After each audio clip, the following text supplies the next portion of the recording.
Okay, so anyways, it is 9:57. I'm supposed to be uploading this document tonight. I I don't even know what to say right now. Like, a part of me is mad at myself because I'm giving these people the time of day. Like, I don't know. It's just super sad when I think about my entire situation in my life. It's just super sad. Like, if I think about Evan Mendez, the path he went through to get to present day, and the fact that present day all I do to make myself feel better is vlog, because making phone calls and reporting these people is like doing nothing, but what does more is exposing them on social media. It's pretty sad, right? Like, that's just the times that we're in. And sadly, like, I'm just a nobody, really. And I mean, it could be a couple views here and there, or it could just be my social media presence that just makes these people draw back or make phone calls. I don't know. But that's just the way I've had to live my life, and I don't feel bad or sorry for it at all. Like, I'm entitled. My award is fasting for their religious freedoms and their right to their religious, to exercise religious freedoms. Like, you know, how we praise and worship in church is not the same we praise and worship behind closed doors, because it's just not. Like, together we come together as a church, but behind closed doors, like, the way we come to God, that's between us and the God that created us. And the God that I know, and then the God that I know created me, I feel like he didn't place me here to be here and just be so caught up and bound to these worldly priorities at all. So, I mean,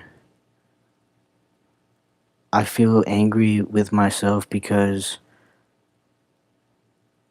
I have always known that there is no way for me. Like, I made a vlog a couple vlogs ago where I said there is no way for me.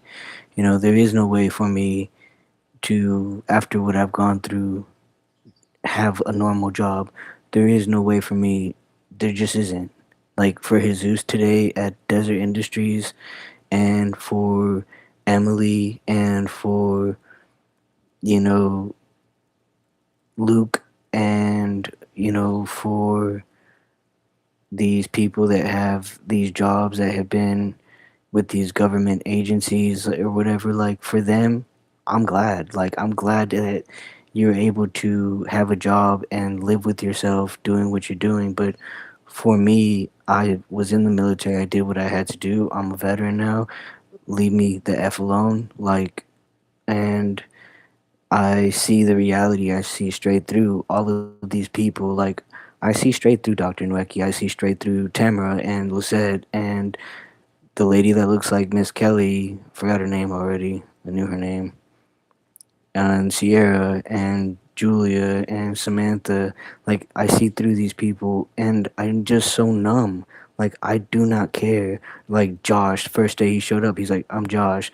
Like, and Joshua or whatever his name. And then, like, I see straight through a lot of these people, just like I saw straight through everybody at the shelter before Miss Kelly showed up. And I mean, it's like, for me, in this structure of every single ecosystem that I fall into, I can't forget the ecosystem where I thrived. Like, I can't forget that. Because it not only was it my success, but it was, the reality was, like, it was my downfall.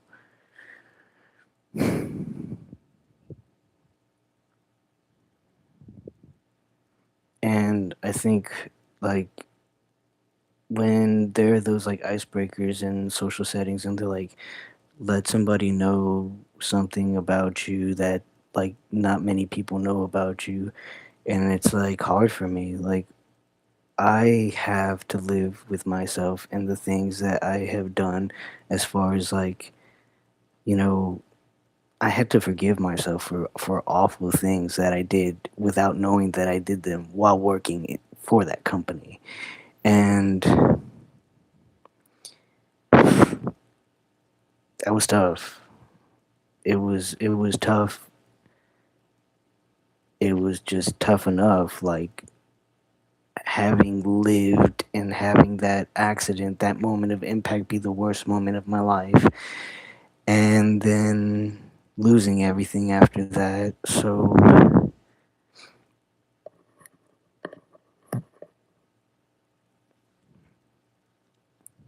like, even now, I just like draw blanks because it's just like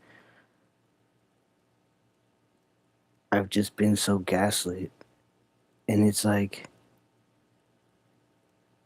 how one time I put it to Miss Kelly like this, like, when I walked into the FBI office and I told them my name is Evan Mendez and I'm whistleblowing on Tesla Inc. and Elon Musk, my my they told me they don't offer protection to anyone, and the investigator did, and I said, well, Tesla does, and he said, like, how do you know this? I'm like, because I could just easily call and request it when I was on travel, just call Tesla security and they provide security.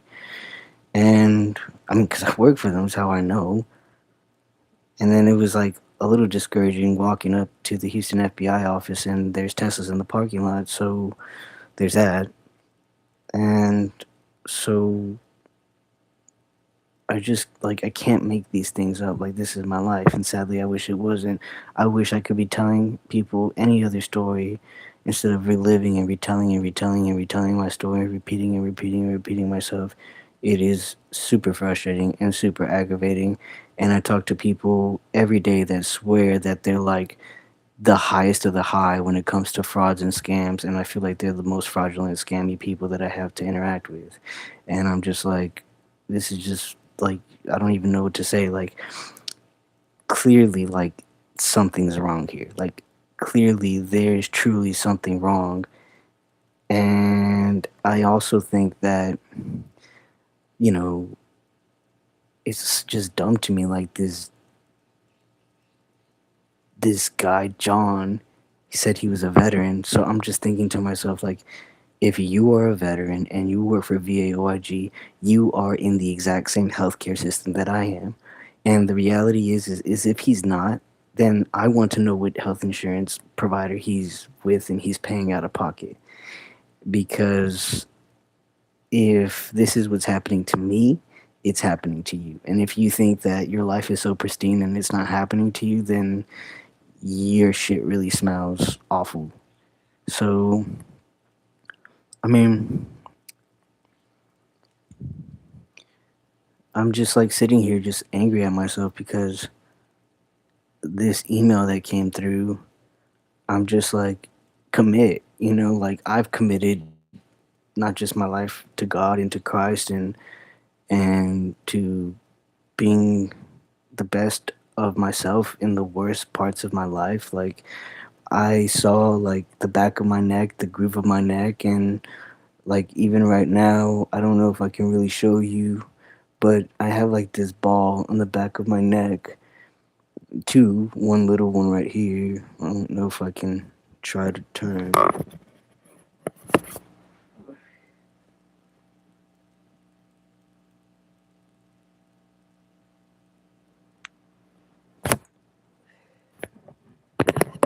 I don't know if you caught that or not, but I have like I try to do it from my phone, but my phone's so messed up. So you know, it's just dumb. Like it's really, really, really dumb. And then like I got an email from the city saying like they want my address like to spray for mosquitoes. That's like the stupidest, phoniest thing ever. That they want my address and to show up. Like for what? Just spray for damn mosquitoes. Like I don't get it. When I was growing up as a kid, nobody ever had to show up. They just sprayed for damn mosquitoes. Like how difficult is it? So it's just dumb. Like it's super super dumb. And it's like my grandma says, it's just like it's never a serious issue until somebody dies. And for a very very long time, like I just had a little break in between my vlogs and just opened up my TikTok feed, and apparently some guy died, Ice Houston, And it's like for so long, so many people have been saying that ICE is going to infiltrate Houston. And for so long, a lot of people were like fighting against it and combating against it. And a lot of people were like, no, it'll never happen here. Well, guess what? It happened here. And I know I'm getting off track, but I'm just angry at myself. I'm really angry at myself because I should be finishing up this document that the judge wants, uploading it, and going to bed because tomorrow I have to be up at 9 o'clock, earlier than that, really, and I am in pain. My neck is awful. My neck is in pain. My spine hurts. I mean, I do every tomorrow I have OT and I do everything that I can. Like, I mean, I know factually my life better than anybody knows it, and that is why I know like I don't have much tolerance when it comes to these phone calls because I mean these people are calling me at the expense of somebody or their work, and my thing is like I have been super homeless. I guess I've said literally homeless at one time. Like I have been homeless and I have done I have no idea how I've been able to do a lot of the things that I have done, but I have been able to make phone calls, make copies, upload, scan, fax. Like, I have been able to do all of these things homeless. So, I just have like no empathy at all.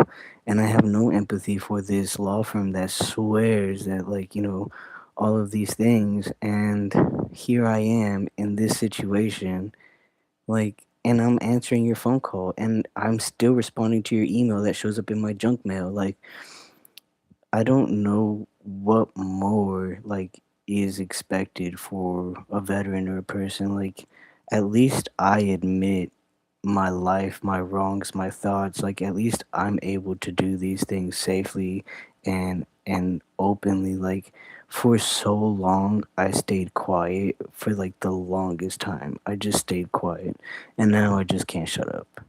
And the reality is like I'm angry with myself right now because it's like I don't even know why I'm giving this any energy. Like, my core is saying, Evan, don't give it energy. It could be a miscommunication. And with all fairness, it should have never happened. That miscommunication, you know, I've never said, hey, I don't want you guys to represent me. I mean, if that was the case, if they had an inkling that I didn't want them to represent me, then guess what? Maybe you shouldn't have been CC'd in that correspondence. So I feel like, no matter what the outcome is, my grandma always says, nobody leaves this world without paying their debts. And even though in that memo, whatever it says, like they are not collecting any debts or something like that, like I feel like in a way, yes, you have a debt with me and me with you because this was time wasted that could have been utilized towards something else instead of me thinking like just leave it alone and it's under control. Maybe I could have done more instead of thinking you guys were handling everything and clearly you weren't. Because guess what? Now time has passed, and every day that time passes and I don't get medical care, I'm getting closer and closer and closer and closer to dying. My heart rate and my blood pressure have been at times unreal to the point where I end up in the emergency room. And I have been told that with my heart rate and my blood pressure being so high that I could die. Like that could be it. I could have a heart attack, and I am sure that I have unreal like damage in some way, shape, or form from you know it's just unreal. Like these strokes and the it makes me sad. It really does make me sad. It makes me sad that after my accident, I had a VA doctor tell me there's absolutely nothing wrong with me, and now I have titanium screws in my spine. It makes me sad that I've had so many. MRIs, X-rays, body scans over and over and over and over again. And I had this MRI the other day, the one that I said rattled me up like it was a bunch of artillery machines all over, like it sounded like guns going off over and over and over and over and over again. And then like turret, I hated being in that machine, but what can I do? Like I know that it's like I need to get help, and some things you just have to man up and get through it. So just man up and get through it. I mean, it's been it's been very sad when I think about my life. It was never this sad. I think I mean, at one point, it's just, I said, think that is like the one thing I was trying to say. Like when I have these icebreaker social conversations and people try to make light of life in conversations, like for me, like there is no light in my life. For me, there's only, at this point in my life, there's only combating the darkness with the light that you know, well, really combating the darkness, you know, with the darkness that is in my life. And I come into a room and I feel like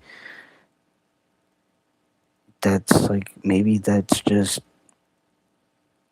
a curse and a blessing. Like maybe it's just the darkness that I've been through that I bring into the room that just causes it to leave because it fears and knows who I am. So that's just how I feel going into every situation. I look at people and I know that they've never felt or suffered the loss that I've felt, or that I'm feeling. And it's sad because I really do now thinking, I like think about me, Evan Mendez, I think about my life and I think about like how sad I feel for that man, for me. Like I feel so sad because it's like, imagine having a life where, I mean, you can no longer do any of these things again, the things he used to love, play basketball, work on automotive cars, you know, be healthy, physically healthy, sexually active, and screw the laptop and screw the music. Like I used to swim, I used to do so many things. I used to drive my car, I used to drive it, go to the racetrack, and when I wasn't at the racetrack, I'd go to the scrapyard, and if I wasn't, you know, doing, I would work on people's cars, and it was a life that I loved to live, really. It just, people would buy me meals and beer and, hey man, I need my air filter removed and replaced. I need an oil change, or just now, or just I feel just so numb, and the only thing that gets me by is just uh, the only person that I came back really having any form of memory of, who chooses to just like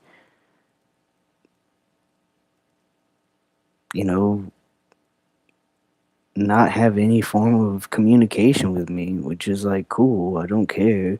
I mean, I feel like it's like to communicate with someone is easy, but when you have a relationship with someone, you have formed a way of communication. So it's like you now have, I guess, what some people call like a love language or something. I don't know. I feel like when you've established a relationship with someone, you you have like your mannerisms and how you show each other affection, or you care, or your boundaries, and that's just kind of like where I'm at. I'm just like, okay, like I know that you've established your boundary, and I'd be more concerned that if you didn't have a boundary. And but at the same time, like I'm human, I'm a man, I'm entitled to believe what I want to believe. And I think that in getting legal help and in this legal situation, like I feel like, you know, it makes me a bit sad, but it makes me more angry with myself because I feel like I keep telling myself, like, Evan, just like don't let it get to you, because It really is dumb at the end of the day. Like, I feel like it's super, super clear that my case is a case that can be taken on by somebody that really knows what they're doing, and allegedly this law firm really knows what they're doing. So, if that's the case, then there should be no reason at all why this case isn't won. And I think that the reality is my case probably is one of the biggest cases that the VA's ever had to deal with, because I'm somebody that I'm not really a man to be messed with. Like, I read this document, first of all, I wrote once I remember the things. I mean, I don't forget certain things. Like, I was very, very young, and I had worked for like the highest of echelons within the military, the chaplains, and we were taught as chaplains assistants very, very intricate ways to calculate, to write not just memorandums, but write religious policies and write not just religious policies, but we were like taught to write how how do you fix an altar for certain services? Are there any things that are changed around? And we were also taught to speak publicly. And I'll never forget when we were taught to brief our sergeant majors, or brief whomever, our chaplain. I'll never forget those moments. I'll never forget we were taught by the best of the best in the chaplain corps on how to speak and brief and debrief and clearances and like being in talk and like operations and what is classified, what is unclassified. And so it was just a very, very, very brutal environment. So I feel like with this whole VA legal stuff, I feel like when I went through with the intake specialist and I saw like the you know whatever the agreement was that which was like, okay, it was like these fees and agreeing on the 20%. But my thing is like, that's just one example of like when I get this correspondence in the mail and I'm being told it says CC the regional director and there's no name, and when I'm being told like you have to sign this by this date and to appeal, like, my thing is there is not one law at all. Like, I have looked, there is not one law that says that there is any form of timeline or deadline on when I can be retroactively paid. Not one at all. And so technically, and I have appealed this and I have done this already by myself. So my thing is like, I got questions, you know, I don't even know if I have the correspondence. Like, my thing is, what apparently the VA says that they're only gonna back pay me from the date of the latest placed claim, and I'm like, okay, well, there have been multiple of those, so which one are we talking about? Like, specify, and they don't, because they don't do anything, and I feel like yeah, I just feel like the jig is up, really. I feel like there is not one UCMJ law. There is not one military law or policy that says that that the VA or that the government, there is nothing in writing. And I've even looked at the laws that govern my income. And these laws, I think, is like chapter 38. I could be wrong, but these laws that these attorneys, like the law firm that's representing me, these laws that they really hone in on, because these are the laws that encapsulate like veterans pensions and payments. There is nothing in those sections of law that says there is a timeline. There is like absolutely nothing there that says that there is some type of restrictions on when they can retroactively back pay me. So the reality is they should really be back paying me from probably when I got out of service. So I should be receiving back pay from about 2020, what are we, 2026, so 2016, pretty much. So I mean, I think that's fair. I really do think that's fair.